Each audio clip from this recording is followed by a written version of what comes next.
जैसे ही गुरु वैसे ही चेला, नरकों में हो गए ठेलम ठेला। क्या जैसे एक से मिल गए सब, अब हो ठेलम ठेला, लड़ रहे झगड़ रहे आराम से, एक साथ मिल गए, आजा भाई साहब तुम भी आओ तुम भी आओ। माँ भी चली गई, बेटा भी चला गया, पति भी चला गया, पत्नी भी चली गई। तूने पाप करे थे, तूने करे थे, ले आ, तूने ऐसा किया था, आजा, तूने मेरी बात नहीं मानी, वो कह तूने बात नहीं मानी थी, तूने धर्म नहीं किया था, तुझसे कहा था व्रत ले लो, तुमने नहीं लिया था, तुम्हें आ जाओ, और ले धड़ाधड़ डिस्कुम डिस्कुम। क्या होता है? हाँ चलता है खूब वहां।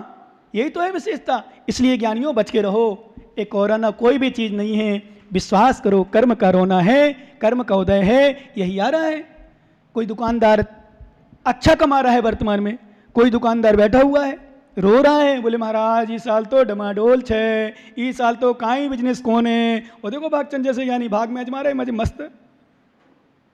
7-6 बजे तक दुकान बंद का टाइम, 7 साढ़े 7 तक खूब चलती, कोई टेंशन नहीं। सुबह 8 बजे शुरू तो 7 बजे शुरू हो जाए, कब बैठ खुल गई वो दुकान। मिल रहा है पुण्य, हंसो मत, देखो मत, रो मत, ईर्षा मत करना उनसे। मैं तो आशीर्वाद देता हूँ यहीं बैठे बैठे। कल आप कह रहे थे ना वहां बैठे, जो बोले महाराज मैंने कि पास पड़ता कर यहीं से आशीर्वाद दे देता हूँ कुछ लोगों को। ध्यान है कि नहीं? क्यों आशीर्वाद मेरा, मैं तो सबके लिए भला चाहता हूँ, सबका भला हो, खूब कमाओ।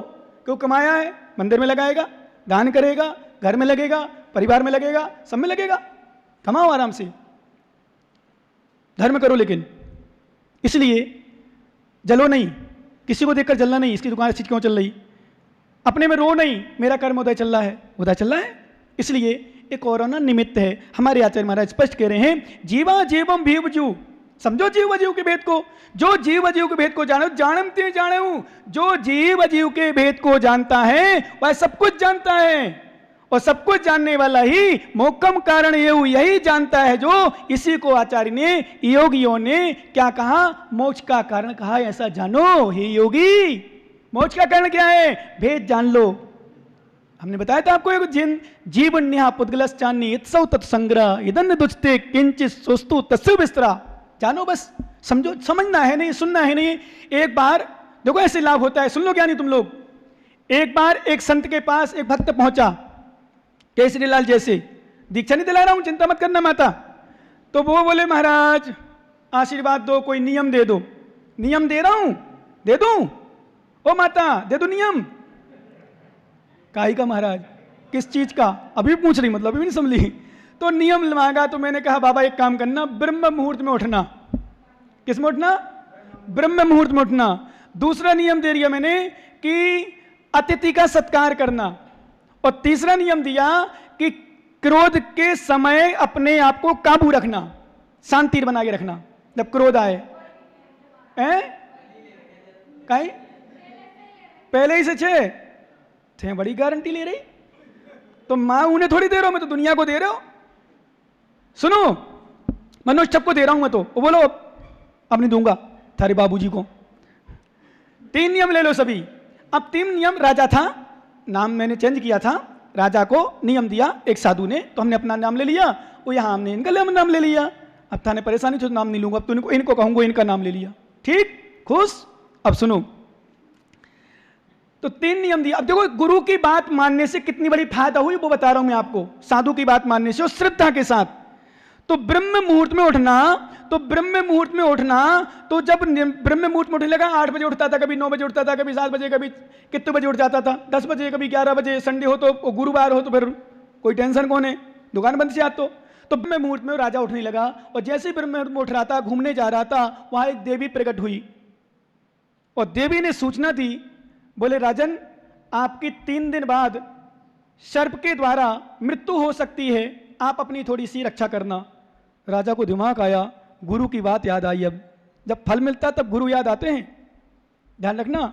जब फल मिलता है ना, या तो अच्छा या बुरा, अच्छा मिलेगा। देखो महाराज ने ऐसा दिया था, महाराज ने ऐसा, कई लोग आज भी, मैं कह रहा हूं, चाहे मदन लाल रेगर हो निभाई के, चाहे नंदलाल शिवलाल जाट हो निभाई के, चाहे वो जयराम मीणा हो चौथ का बड़वारा का, चाहे अन्य अन्य और भी बहुत सारे लोग, स्पष्ट अजैन जैन कई लोग, सीकर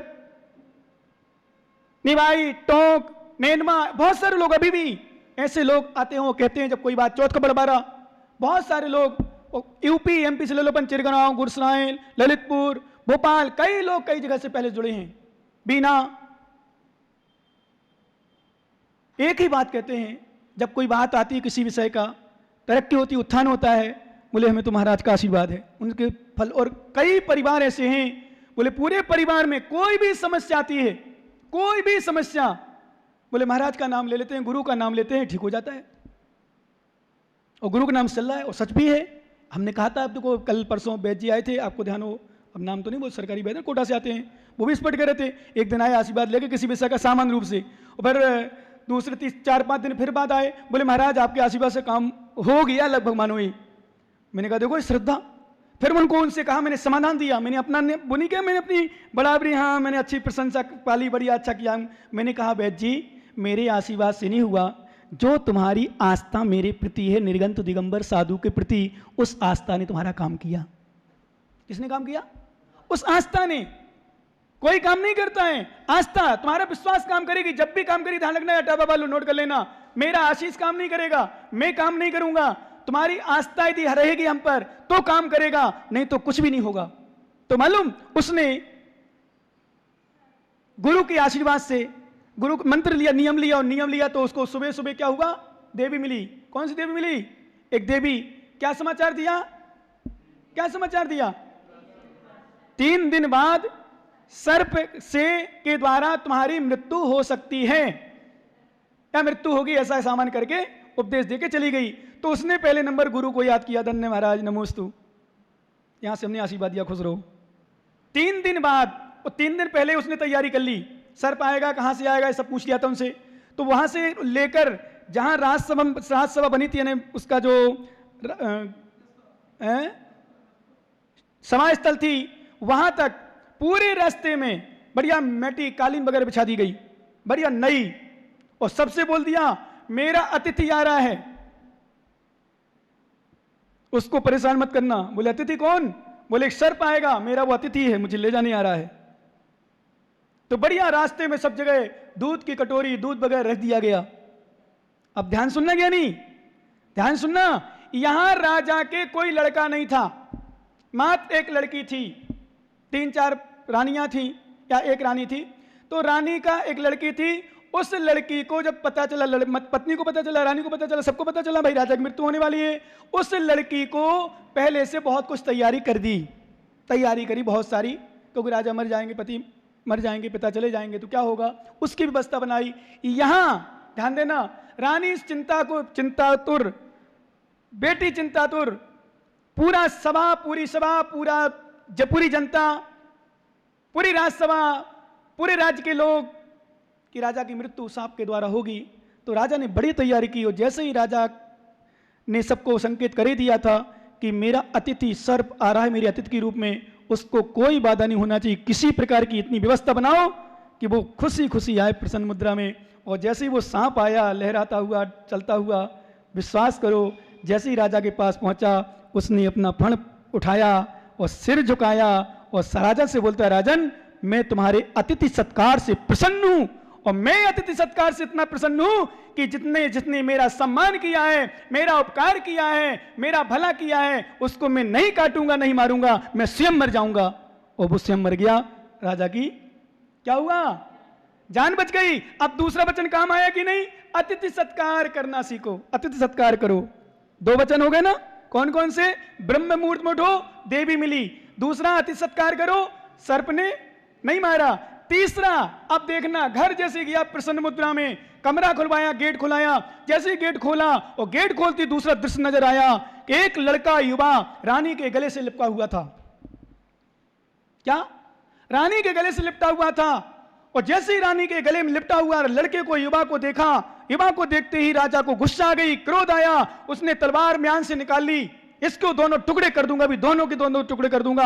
शर्म नहीं आई, मैं मरा नहीं, अभी जिंदा हूं, मर भी नहीं पाया। और इसने तो अभी से संबंध बनाना शुरू कर दिया, पर पुरुष के साथ उस लड़के को रख लिया, अभी से ऐसा कर लिया, इसको शर्म नहीं आती, शायद इसका पहले से संबंध होगा, मेरे मरने की पहले ही। उसको गुस्सा आई, पर साधु का तीसरा वचन काम आया। क्या? गुस्से के समय, ध्यान रखना ज्ञानियों, गुस्से के समय शांति रखना। उसने शांति रखी, तलवार को अपनी म्यान में रखा, और म्यान में रख करके रानी को उससे पूछा, क्यों बोल, तुझे शर्म नहीं आई, मैं मर गया क्या, और इसको कौन है? उसका मुंह मुड़ा, क्योंकि वो गले में लग करके मां के रो रही थी, उसको श्रृंगार ऐसा किया गया था, पैंट शर्ट पहनाया गया था, पगड़ी पहनाई गई थी, वेशभूषा उसको राजा की यानी लड़का की बना दी थी, क्योंकि राजा मर जाएगा तो उसको राजा बनाऊंगा, तो फिर उसके लिए तैयारी चल रही थी। पर उसको देखा, अरे तो मेरी लड़की है। रात गुरु के तीनों वचन काम आए कि नहीं? क्रोध के समय शांति। आप लोग भी शिक्षा ले लो, ये ब्रह्म मुहूर्त में उठने से बहुत फायदा होते हैं, बहुत फायदा होते हैं। सबसे बड़ा फायदा स्वस्थ शरीर रहता है।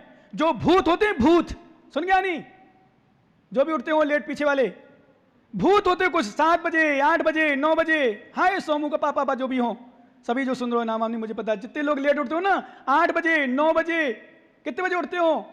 ए भूत, जिंदा राक्षस बोलता हूं मैं, जिंदा भूत, मनुष्य के आकार में राक्षस है, जानवर है। इसलिए ब्रह्म मुहूर्त में उठने में ज्ञानी की पहचान होती है। कहा है किसी ने, वो सच्चा जैनी, सच्चा ज्ञानी, सच्चा इंसान होता है। सच्चा इंसान, सच्चा ज्ञानी, सच्चा भक्त, सच्चा ज्ञानी होता है जो सूर्य को जगाता है, जो सूर्य को जगाता है। और वो भूत होता है, वो राक्षस होता है। सुन बच्चों, तुम लोग सभी, वो भूत है, वो राक्षस है, जिंदा भूत है जिसे सूर्य जगाता है। इसका अर्थ ब्रह्म मुहूर्त में उठो, भगवान की आराधना करो। उठते ही जितने बच्चे हों, नियम ले लें आज से, यदि करते हो बहुत अच्छी बात है, नहीं करते हो शुरू कर दें। उठते ही 9 बार नमोकार मंत्र पढ़ें। करते हो सभी लोग? जो नहीं करते हो छोटे छोटे बच्चे भी ध्यान रखना बेटा, है ना कृष्णा, नमोकार मंत्र पढ़ा कर रोज 9 बार। और जब सोने लग जाओ ना, नींद आती भी हो, उसके पहले अपन तैयार हो जाओ, 9 बार नमोकार मंत्र। सभी बच्चे ध्यान रखना, जितने सुन रहे हो, पूरे 9 बार नमोकार पढ़ो। और बड़े लोग भी नहीं करते हो, माताओ ध्यान रखना, नमोकार मंत्र पढ़ो सोते समय। सोते समय भले संसार की संपूर्ण क्रिया करो आप, तो संपूर्ण क्रिया के बाद जब आपको याद आ जाए, ध्यान आ जाए, बैठ करके हाथ धो करके आराम से नमोकार मंत्र। इन्हें सोचो कि मैं कैसे करूं, मैं तो ऐसा हूं वैसा हूं आदि आदि नहीं। मन में नमोकार मंत्र में स्पष्ट बता दूं, यदि कोई माताओं संबंधी अशुद्धि भी हो, उस समय भी मन में नमोकार मंत्र पढ़ सकते हैं।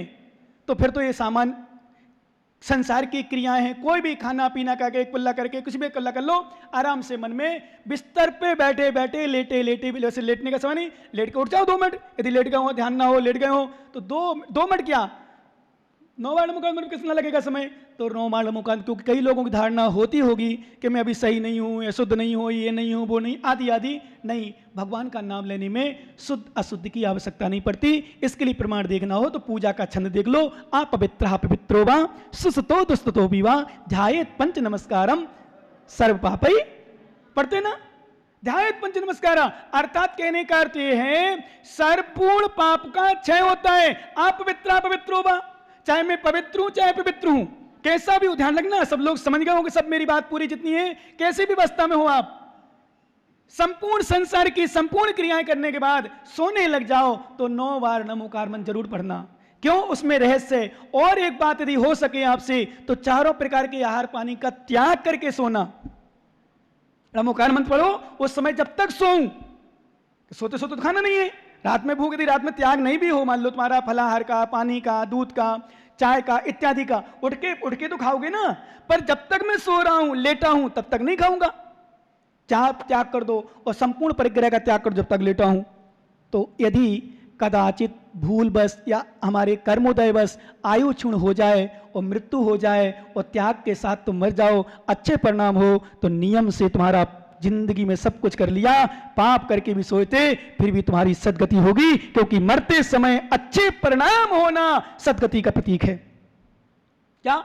मरते समय अच्छे परिणाम होना सदगति का प्रमाण पत्र है, सबसे बड़ी विशेषता। क्योंकि ऐसे ऐसे पापी होते हैं जो जिंदगी भर साधना तो करते हैं, सब कुछ करते हैं, कसाय भाव करते हैं, अंदर भाव विशुद्ध नहीं रखते, अशुद्ध परिणाम रखते हैं, कहते कुछ हैं, करते कुछ हैं, मायाचारी करते हैं, झूठ बोलते हैं, छल करते हैं, दिखावा करते हैं। ऐसे लोग मरते समय विश्वास करना, भूख लगी, प्यास लगी, कुछ लाओ, बहुत वेदना हो रही, तुम लोग सुन नहीं रहे, मुझे ऐसा हो रहा, कोई नहीं है यहाँ, कोई नहीं दिख रहा है, कोई सेवा करने वाला नहीं है, सब मर गए क्या, सब ऐसा हो गया, पता नहीं क्या क्या चिल्लाते हैं। ऐसा करने वाले भी हैं और ऐसे ऐसे लोग भी हैं जो भगवान का नाम लेते हैं। आज विषय आया है तो तरुण सागर महाराज को एक बार नमोस्तु कर लो। धन्यो जिन्होंने जीवन भर अपने आप को कहा है कि मैं तो मुनि नहीं हूं, आदि आदि कह के पता नहीं बहुत कुछ अपने आप को हीन मानते थे। सबसे बड़ी विशेषता वो धर्म प्रवाहना करते, तो धर्म प्रवाहना इतनी की, मैं समझता हूं जैन धर्म की दृष्टि से कि आज हर साधु आज जाने के बाद, भले पहले मानता हो नहीं मानता हो, लेकिन आज हर साधु मुनि तरुण सागर की प्रशंसा करते हैं, हर साधु। और मैं तो पहले भी करता था, अभी भी कर रहा हूं, और जब तक जिंदगी रहे तब तक करूंगा, क्योंकि उन्होंने जैन धर्म की इतनी प्रभावना की। चौराहे चौराहे पर, हर विधानसभा, सांसद सभा, लोकसभा, सेना, थल सेना, जल सेना, वायु सेना, कोई भी बड़े बड़े नेता नहीं बचे जो मुनि तरुण सागर के सामने ना आए हों। विश्वास करना, मैं तरुण सागर को नहीं जानता, मैं तो मुनि को जानता हूं। दिगंबर साधु के चरणों में दुनिया को झुका लेना ये सामान्य बात नहीं है, ये वीतराग शासन की प्रभावना है। और अंतिम समय गोद में लेते लेते बैठे बैठे नमोकार मंत्र सुनाते सुनाते उनकी समाधि हो गई। एक बार अपन भी मुनि तरुण सागर महाराज को नमोस्तु कर लें, और नमोस्तु के साथ साथ उन भावना बनाए, भगवान ऐसा समय मेरा आए कि मेरा भी अंतिम समय समाधि मरण हो।